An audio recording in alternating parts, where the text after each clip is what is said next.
अयोध्या के राजकुमार भरत लाखों करोड़ व्यक्तियों को लेकर के आ रहा है। कोई हाथी में बैठा है, कोई घोड़ा में बैठा है, कोई रथ में बैठा है, कोई ऊंट में बैठा है। निषाद राज सोचा यदि भरत राम जी से मिलने के लिए जा रहा है तो 100-200 व्यक्तियों को लेकर जाता, लाखों व्यक्ति को लेकर के जा रहा है। शायद भरत राम जी से लड़ने के लिए जा रहा है।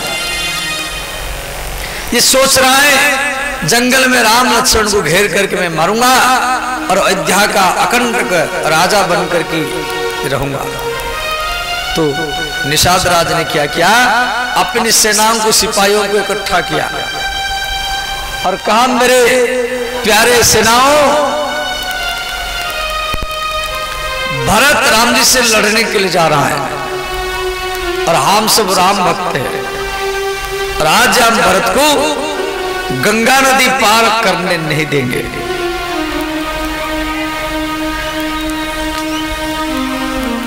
हम राम जी के लिए युद्ध करेंगे और वो भी गंगा के किनारे में युद्ध करेंगे और युद्ध करते करते हम संग्राम के मैदान में मरेंगे। जो गंगा के किनारे में मरता है वो भी वैकुंठ को जाता है। जैसे एक योगी तपस्या करता है, तपस्या करके जो सिद्धि प्राप्त करता है वैकुंठ को जाता है, उसी प्रकार एक सिपाही संग्राम के मैदान में, युद्ध के मैदान में जब लड़ते लड़ते मर जाता है वो भी वैकुंठ लोक ही प्राप्त करता है। एक तो राम जी के लिए ही युद्ध करना, मरना, राम के लिए मरना, दूसरे में संग्राम के मैदान में मरना, तीसरे में गंगा के किनारे में मरना, ये तीनों मुक्तिदायी है। तुलसीदास जहां पर लिखे हैं, सन्मुख लो भरत सन ले जियतन सुर सरी उतरन दे। सिया राम सिया राम जय जय राम, सिया राम जय जय राम।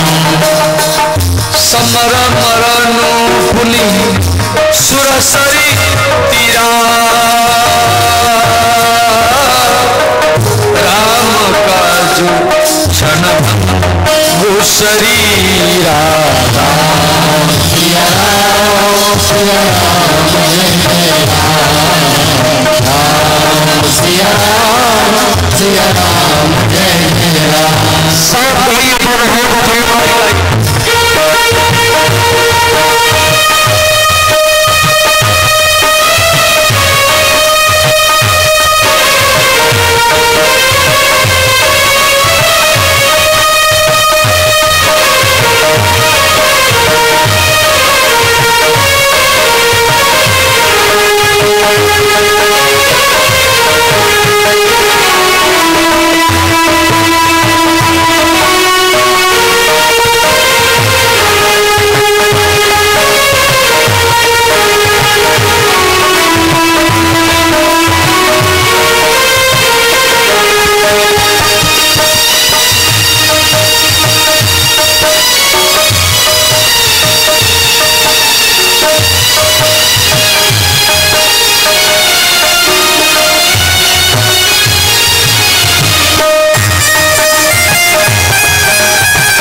सचारी। सिया राम सिया राम जय जय राम, सिया राम जय जय राम। अजो प्राण रघु नाथनी हारे, हाथ मोदक मारे।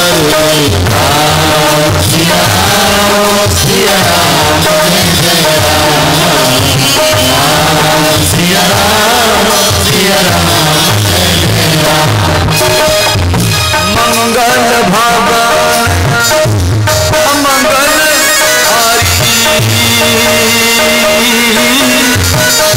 प्रभु सुदशरथ बिहारी राम सिया राम सिया राम जय जय राम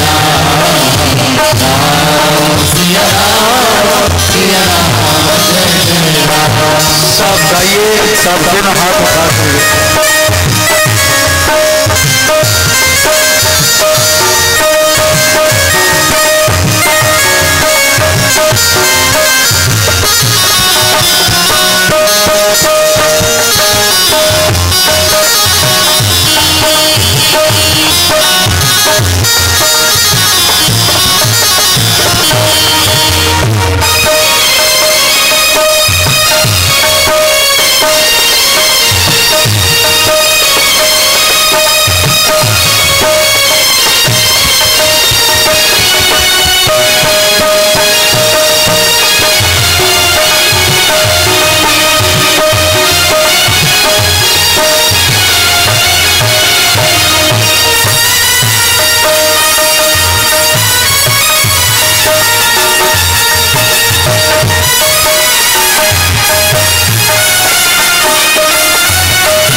इस प्रकार निषाद राज अपनी सेना को शिक्षा दे रहा है कि मेरे प्यारे सेनाओं, आज भरत को हमें गंगा उतरने नहीं देंगे। गंगा के किनारे में भले हमको मरना पड़े और युद्ध के मैदान में मरना पड़े, राम के लिए मरना पड़े, हम जीते जीते अयोध्या की सेना को गंगा पार करने नहीं देंगे। तो वहां पर एक बूढ़ा व्यक्ति खड़ा था। इतना कहूं छीक भई बाएं, तो एक वृद्ध व्यक्ति के बाएं नाक में छीक आया। देखो, पुरुष के बाएं आंख फड़कना, बाएं नाक में छीक आना अच्छा नहीं है।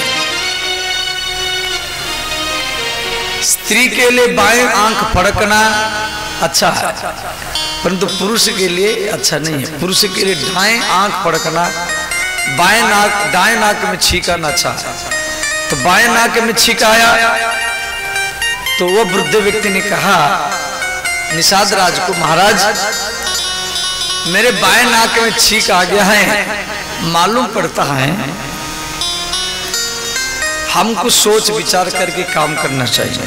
भरत राम जी से लड़ने के लिए जा रहा है या राम जी से मिलने के लिए जा रहा है, ये तो आपको मालूम नहीं है। निषाद राज ने कहा ठीक बात। देखो, जो वृद्ध लोग होते हैं ना, उनमें अनुभव होता है। गांव में वृद्धों का भी आवश्यक है, समाज में भी आवश्यक है, घर में भी आवश्यक है, क्यों उनमें अनुभव होता है। युवक में तो जोश रहता है काम करने के लिए, परंतु जोश के साथ होश भी होना चाहिए। केवल जोश हो और होश खो जाए तो अनर्थ होगा। तो वह वृद्ध व्यक्ति ने निषाद राज को कहा, महाराज ऐसा है, भरत राम जी से मिलने के लिए जा रहा है या लड़ने के लिए जा रहा है, हम लोगों को तो मालूम नहीं है, हम लोग परीक्षा करेंगे। निषाद राज ने कहा कैसे परीक्षा करेंगे? वह वृद्ध व्यक्ति ने कहा, वह वृद्ध व्यक्ति ने कहा, मीन पीन पाठिन पुराने, भरी भरी भार कहरन आने।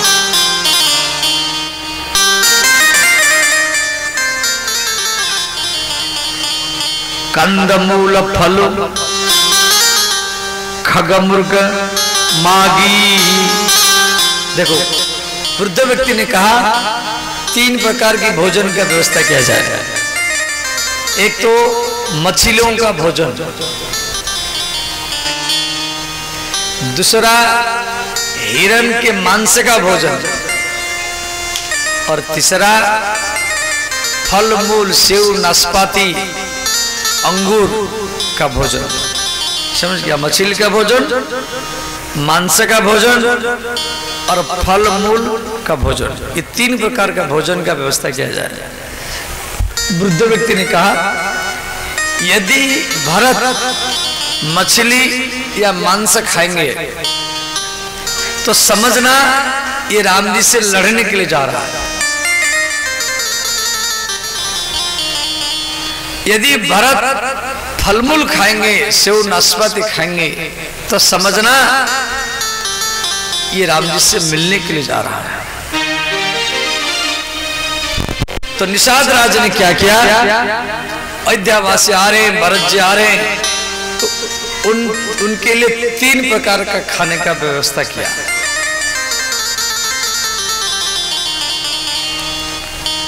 तो श्री भरत जी एक सेव उठाए, एक सेव फल उठाए, जैसे भरत जी फल उठाए, निषाद राज भरत के चरण में गिर गए।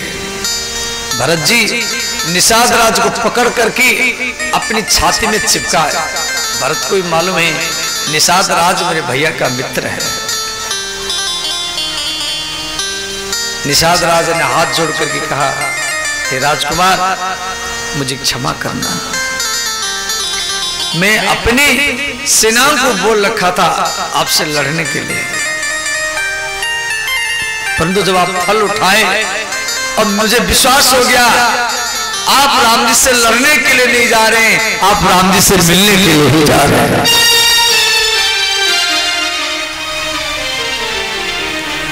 निषाद राज भरत को अपनी हृदय में चिपकाया, कहा, निषाद राज, मेरे भैया और मेरे भाभी माता सीता रात में कहां विश्राम किए? निषाद राज ने वो पेड़ दिखाया, कहा, राजकुमार, मैं घर में बुलाया तो राम घर में नहीं गए, इसी पेड़ के नीचे रात भरी, इसी पेड़ के नीचे घास के ऊपर शयन किए। भरत जी वो धूलि को इकट्ठा किए, वो धूलि को प्रणाम किए जहां पर सीताराम शयन किए थे। जैसे भरत जी वहां पर गए, वहां सीता के चरण के नुपुर भरत को मिला। कनक बिंदु धुई चारि के देखे, सीता के चरण के नुपुर के कुछ कण वहां जमीन पर पड़ा था, जो भरत को मिला, निषाद राज को नहीं मिला। सिर्फ भरत जी उनको अपने कपड़ा में बांधे और उसके बाद में निषाद राज भी इनके साथ में चले, गंगा नदी पार किए और भरद्वाज मुनि के आश्रम में श्री भरत जी पहुंचे। भरद्वाज मुनि इनका स्वागत किए और श्री भरद्वाज मुनि सारा अयोध्यावासी के लिए खाने पीने का सारा व्यवस्था की। अयोध्या के लाखों व्यक्ति है और भरद्वाज मुनि के फक्कर साधु है, उनके पास में कामधेनु गो माता थी। वो कामधेनु गो माता को प्रार्थना किए, बोले, माता, अयोध्या के लाखों व्यक्ति आए हैं, उनके खाने पीने रहने की व्यवस्था मैं कैसे करूं? तो माँ कामधेनु अपने शरीर से 56 प्रकार का भोग अयोध्या वासियों के लिए प्रकट किया और सारा अयोध्यावासी भरद्वाज मुनि के आश्रम में उनका इतना सेवा हुआ, इतना सेवा हुआ, अयोध्यावासी को मालूम पड़ गया कि अयोध्या में इस प्रकार कभी भी हमारा सेवा नहीं हुआ। कामधेनु को माता सबको खिलाई। तो श्री भरद्वाज मुनि बोले सब साधन कर सुफल सुहावा, लखन राम से दर्शन पावा।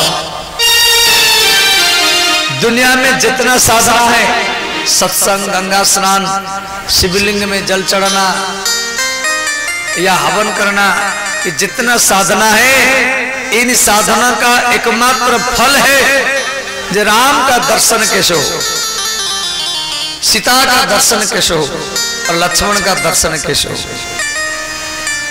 साधना का फल है जे राम सीता का दर्शन कैसे हो, और राम सीता का दर्शन का लाभ यह है जब भरत जैसा भक्त का दर्शन कैसे हो।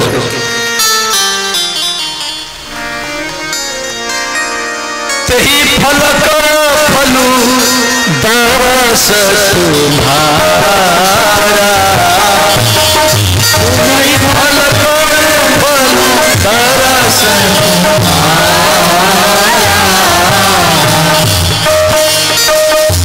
तही फल करो फलू दरस तुम्हारा,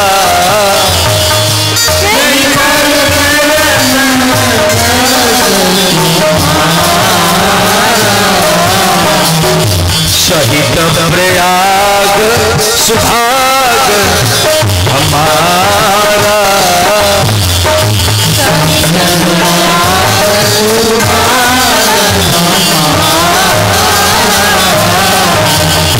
श्री राम जय राम जय जय राम,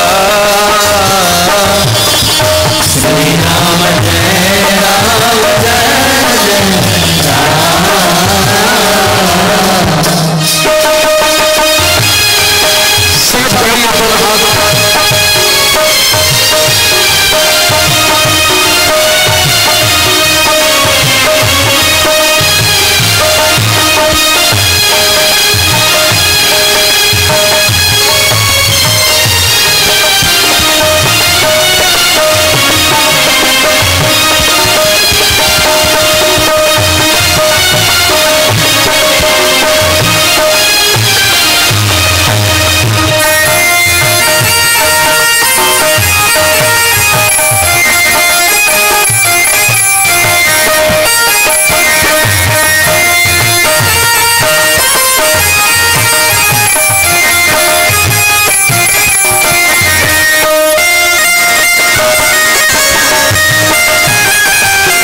भरद्वाज मुनि बोले, हे भरत, यहां से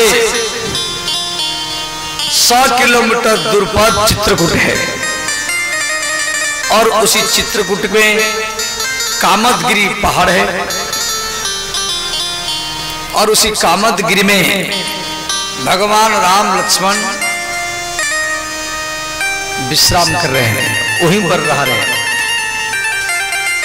तो भरत जी भरद्वाज मुनि के आश्रम माने तीर्थराज प्रयाग से, भरद्वाज मुनि का आश्रम कहाँ है ना, प्रयाग में है, जहाँ संगम कुंभ मेला लगता जहाँ, वहीं से चित्रकूट की ओर जा रहे हैं।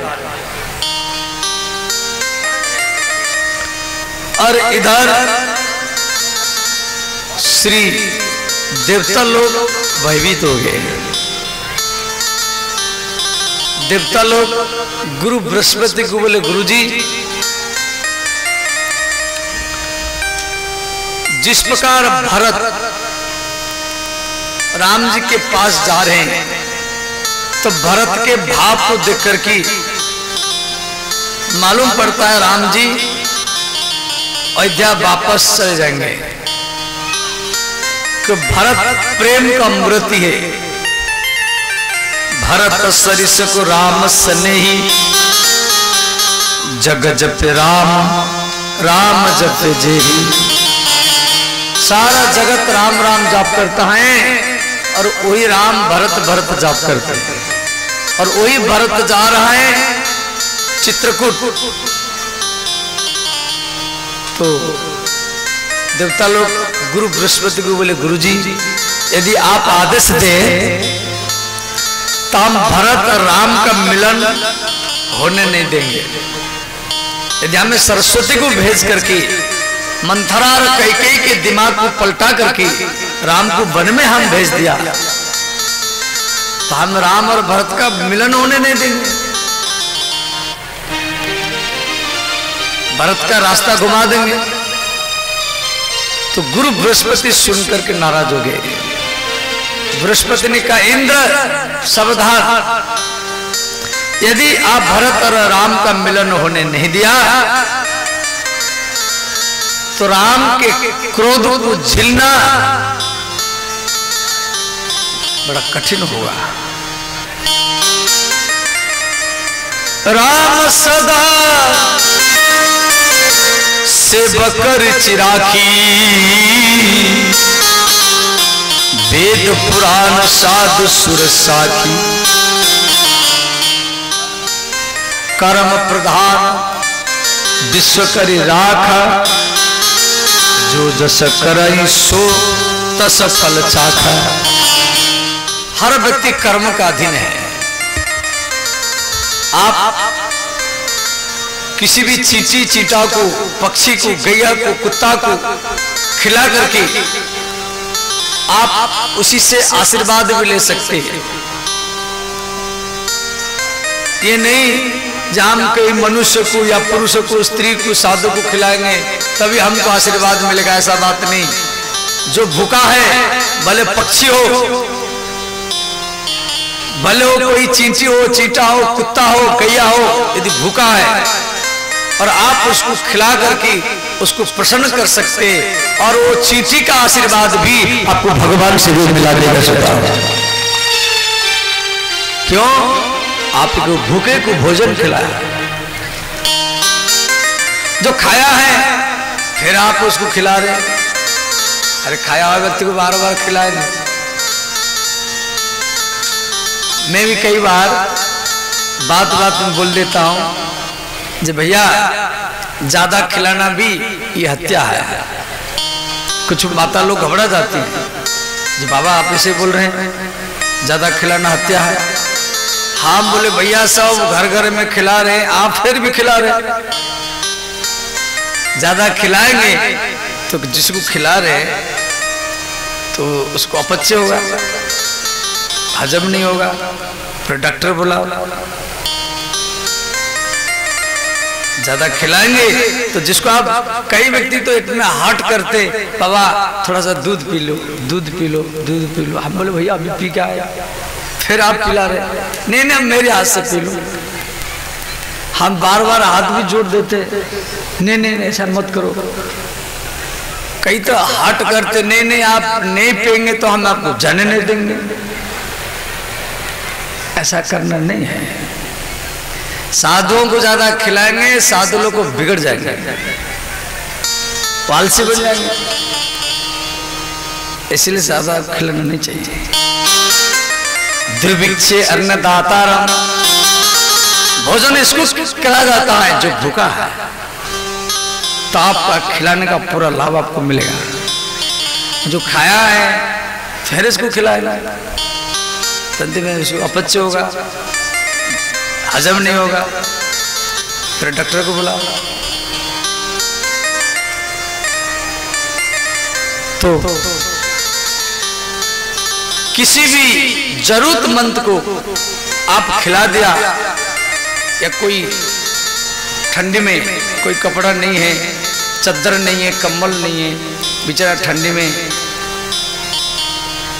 जिंदगी बिता रहा है, आप उसको एक कंबल उड़ा दिया, उसको शांति का अनुभव हुआ। चलो भाई मैं गरीब व्यक्ति हूँ, एक भिखारी हूँ, एक कंबल मुझे कोई दान किया है, और उसका आशीर्वाद आपको भी भगवान से मिला देगा।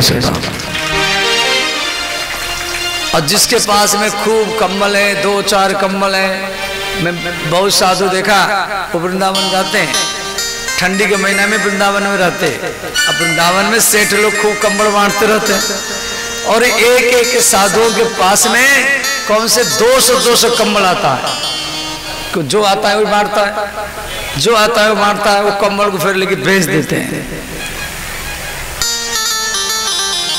तो उनको कंबल देने से फिर क्या फायदा है।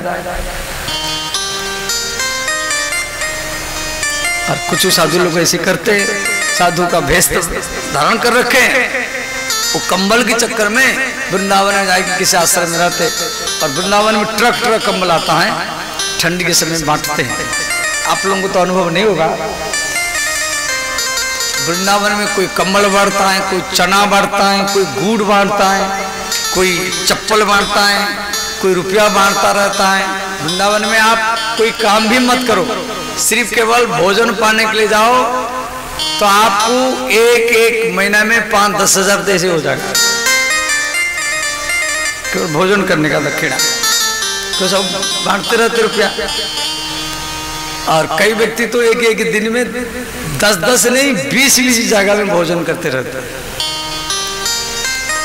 थोड़ा सा केवल लेते तुरंत तो भागते दक्षिणा लाओ, फिर दूसरी जगह में थोड़ा सा लेते दक्षिणा लाओ, फिर हम भागेंगे। अब दक्षिणा बांटने वाला भी सोचता है भाई कोई आए मैं दक्षिणा बांटूं, कि उनको बांटने में आनंद है, और लाखों लाखों रुपया बांटते रहते, 100 रुपया 200 रुपया 500 रुपया बांटते रहते। अब एक व्यक्ति जब एक दिन में 10-15 जगह में भोजन करेगा तो 4-5 हजार दक्षिणा तो हो ही जाएगा। ऐसे कुंभ मेला में भी होता है। तो शास्त्र कहता है दुर्भिक्ष अन्नदातारम, जिसको जरूरत है उसी व्यक्ति को दान किया जाता है, तब आपको दान का 100 गुना लाभ मिलेगा। 100 गुना। आप 10 रुपया दान करेंगे तो आपको लाखों रुपया मिल जाएगा। दान का इतना प्रभाव होता है। धन की 3 गति है, दान, भोग और नाश। धन को दान में लगाएंगे तो आपका धन बढ़ता जाएगा। दूसरा गति है भोग, यदि दान में नहीं लगाएंगे तो भोग में लगाओ, खाओ पियो, गाड़ी खरीदी करो, जमीन खरीदी करो। यदि भोग में नहीं लगाएंगे, सिर्फ इकट्ठा करेंगे, तो कोई रोग होगा तो इलाज करते करते वो धन चला जाएगा, या कोई लड़ाई होगा वो कैसे लड़ते लड़ते वो धन समाप्त हो जाएगा, या कोई चोर लूट करके ले जाएगा। भाई कोई वकील है या कोई डॉक्टर है, वकील भी दिन भरी भजन करता है, वो भी आरती करता है, भगवान समाज में आज कोई अच्छा लड़ाई हो और वो केस मेरे पास में ही आ जाए, वो भी भगवान को प्रणाम करते समय ही मांगता है। कोई डॉक्टर है, वो भी सोचता है कोई इमरजेंसी पेशेंट मेरे पास आए, और कोई अच्छा रोगी हार्ट अटैक वाला हो या कैंसर वाला हो, वो मेरे पास आ जाए और वो रुपया मुझे ही मिले। डॉक्टर का यही सोच रहता है समाज में कोई रोगी हो और वो रोगी मेरे पास आए, और भगवान उनका इच्छा भी पूर्ति करता है। कोई चोर भी हो, वो भी वृंदावन में, वो भी मंदिर में जाकर के काली माता के मंदिर है, शिव जी का मंदिर में प्रणाम करता है, भगवान मैं आज ही चोरी करूंगा, जैसे मैं पकड़ा नहीं जाऊंगा। वो भी प्रणाम करता है और भगवान उसका भी इच्छा पूर्ति करता है। तो इसीलिए धन का ये 3 गति है। दान उत्तम गति है, दान जो दान में आप लगाए वो आपको लाखों गुना मिल जाएगा। दान में नहीं लगाएंगे तो भोग में लगाओ, घर बनाओ, अच्छा अच्छा खीर रसगुल्ला ला के खाओ, पनीर खाओ, और खाएंगे नहीं, केवल रखेंगे, इकट्ठा करेंगे, संग्रह करेंगे, तो किससे लड़ाई होगा? वो धन केस में लड़ते लड़ते वकील, पुलिस और कोर्ट में चला जाएगा, जज की चक्कर लगाते लगाते, या कोई रोग होगा वो इलाज करते करते चला जाएगा। इसलिए जो बुद्धिमान है तो बात को श्री बृहस्पति इंद्र को समझा रहे।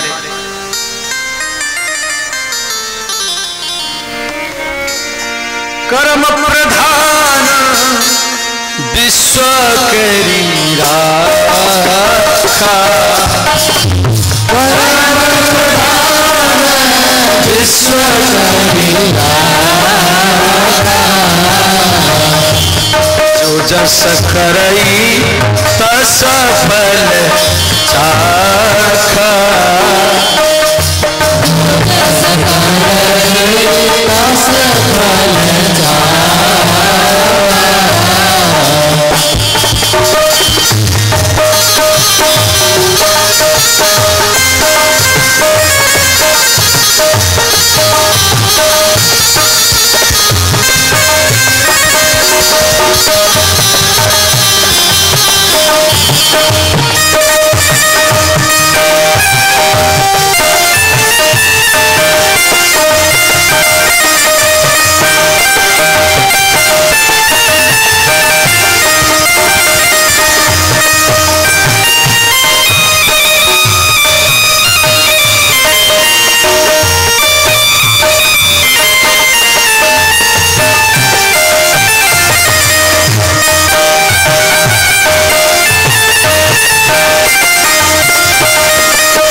श्री बृहस्पति कहने पर